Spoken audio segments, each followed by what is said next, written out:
Hola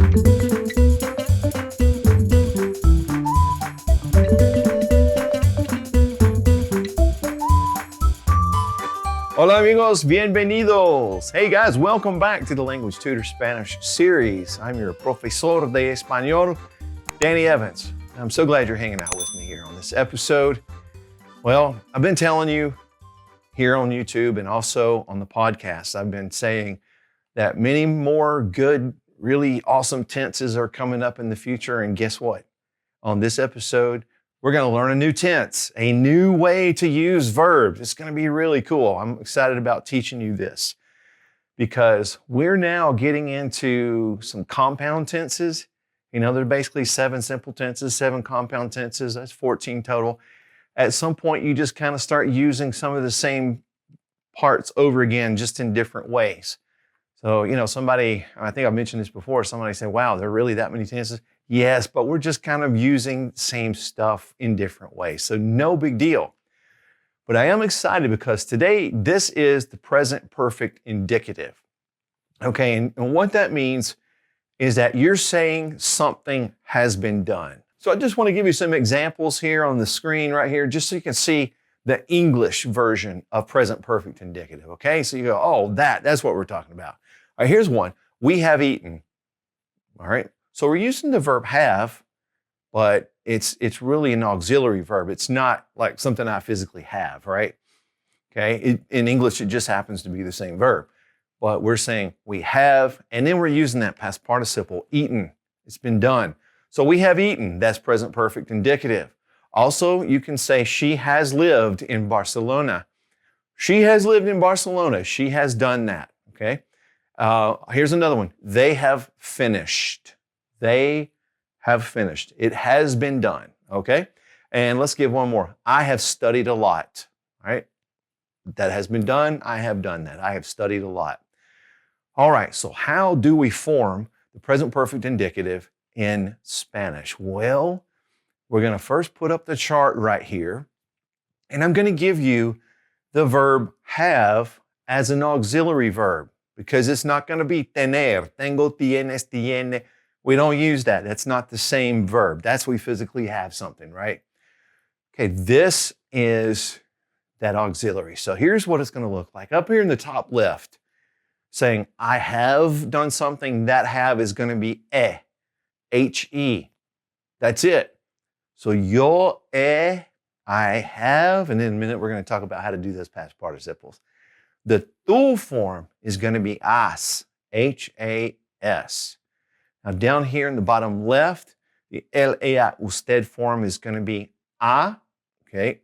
The nosotros form up there is hemos, H-E-M-O-S, hemos. And then that vosotros form is habéis, with that accent on the E, habéis. And then finally down there at the bottom right, the ellos, ellas, ustedes form of that verb is han, okay? They have or you have, ustedes form. Okay, so has, a, hemos, habéis, han. So go ahead and kind of lock those in, all right? And we will now talk about the past participles. Now there's a general rule for it, so we can have a good start on a lot of verbs by learning the general rule. For AR verbs, we simply take off the AR and we put this on there, ado. A-D-O. So here's an example. I have spoken. Spoken would be hablado. Hablado. Okay? Now you can apply ado to most AR verbs, unless they're irregular, okay? But you can apply ado to most AR verbs, and that will get you the past participle of tons of AR verbs right off the bat. Now, let's talk about ERs and IRs because we know they like to hang out and share the same stuff. For ERs and IRs, we're going to use this, ido, I-D-O. Okay, so we have eaten. Eaten is comido. All right. Now, I bet you're already putting those things together in your head and forming the present perfect indicative. But let's put it all together, okay? Let's go back to those sentences that we were talking about a while ago. We have eaten. Okay, we have eaten. Nosotros hemos comido. Nosotros hemos comido. We have eaten. All right, that's how we do it. Let's look at those other examples though. She has lived in Barcelona, or Barcelona as some people like to say. Okay, ella ha vivido en Barcelona. Ella ha vivido en Barcelona. All right, let's go to that other one. The next one we talked about. They have finished. They have finished. Okay. Ellos han, now the verb finish is terminar. Ellos han terminado. Ellos han terminado. They have finished. I have studied a lot. Okay. I bet you're probably already doing this in your head right now. Yo he estudiado mucho. Yo he estudiado mucho. And there you have it. I have studied a lot. Okay, guys, that's how we do the present perfect indicative. Now, you're probably saying, oh, that was the end of the lesson. Okay, he's going to close out and say practice. Well, unfortunately, we have some troublemakers, right? You always got to deal with those troublemakers in learning another language. You got the rule and then you got the rule breakers. Well, there are some irregular past participles, okay? Now, sure, you can write these down right now and you can make notes and all of that. Once you get them down, the best thing to do is use them over and over and over again until they are natural, okay? So, but let's talk about those irregulars really quick. Now, first of all, I want to talk about certain verbs, and this is kind of a general rule for you. So now if an ER or an IR verb, all right, the stem of that verb ends with a vowel. Okay, so ER and IR verbs, if the stem ends in a vowel, the past participle is going to have an accent, okay, over the I to maintain the right stress when you say the word. Because you know, when we have different syllables, the rules change. Just like when you say a word with 3 syllables, you stress the middle syllable unless there's an accent to tell us differently. So sometimes the accents are there to say, hey, I know what you're thinking, but this one's going to be a little different. All right. So just one more time, that ER, IR verb, the stem of it ends in a vowel. That past participle is going to have an accent over the I to maintain the right stress when you say it. Now you're going, okay, give me an example, right? I'm going to give you several examples, and you might just want to kind of jot these down. The verb to attract, okay? To attract is atraer, ER verb. Now, when you're using the past participle, attracted, it becomes atraído, okay? So it's kind of helping you maintain the right stress in the right syllable, atraído. Okay, the verb to fall is caer, all right? So fallen, someone has fallen. Again, accent is caído. So we've taken off that ER, we've put the ido on there because it's an ER verb, but it's just saying, hey, that stress goes on that I. So it's caído. All right, here's another one. Believe is creer. All right, taking off the ER. Now we're putting the ido on there because it's an ER. Putting that accent on there. Creído. All right, let's just keep going. We've got several more I want to give you that are under this same category. To read is leer. So the past participle would be leído. To hear is oír. All right. So the past participle heard would be oído. Now to possess is poseer. So possessed, someone has possessed something. Poseído.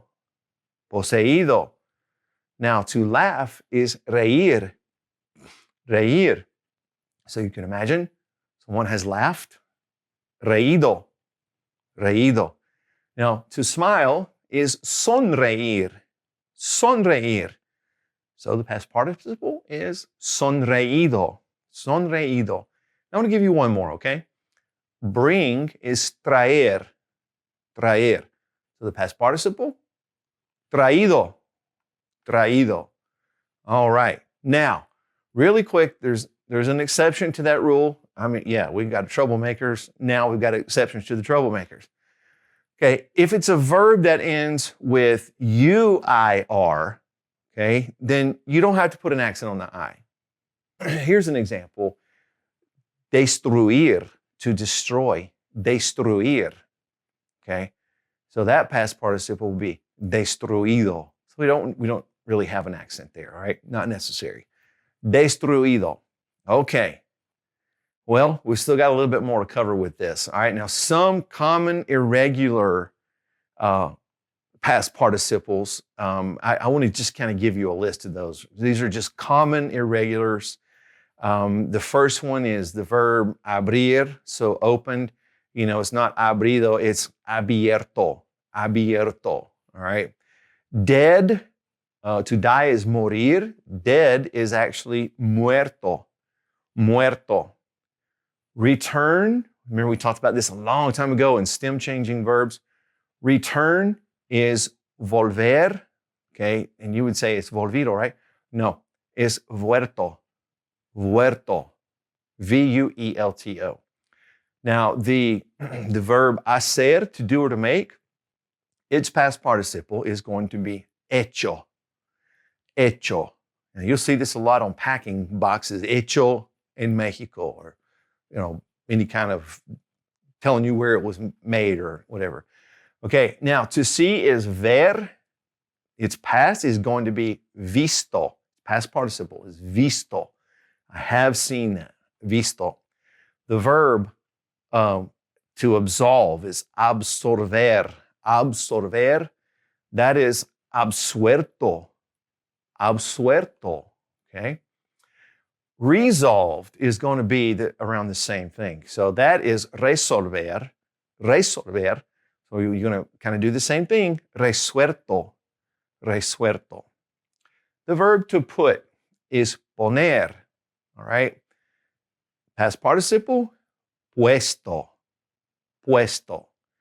To satisfy, satisfacer, satisfacer. Past participle is satisfecho, satisfecho. Cover, to cover something, is cubrir. Its past participle is cubierto, cubierto. All right, now to say is decir. Past participle is dicho, dicho. Okay, got a few more for you still here, okay? To break something is romper, romper. Its past participle is roto, R-O-T-O, roto. To write is escribir. Its past participle is escrito, escrito. To discover is descubrir, and its past participle is descubierto, descubierto. All right, I think that's enough of those irregulars right now. Now, next up, I want to do one more thing with you on this episode. There are some words that are very typically confused in Spanish. They're confused with the adjectives. The past participle, it's like, is this the past participle or is this the adjective? You know, it's hard to say. So I want to go through a list of words that give you both, okay?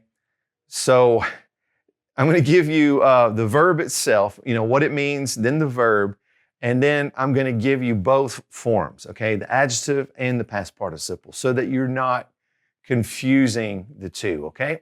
So the first one is to attend, which is atender, atender. Now the adjective is atento, atento, but the past participle is atendido, atendido.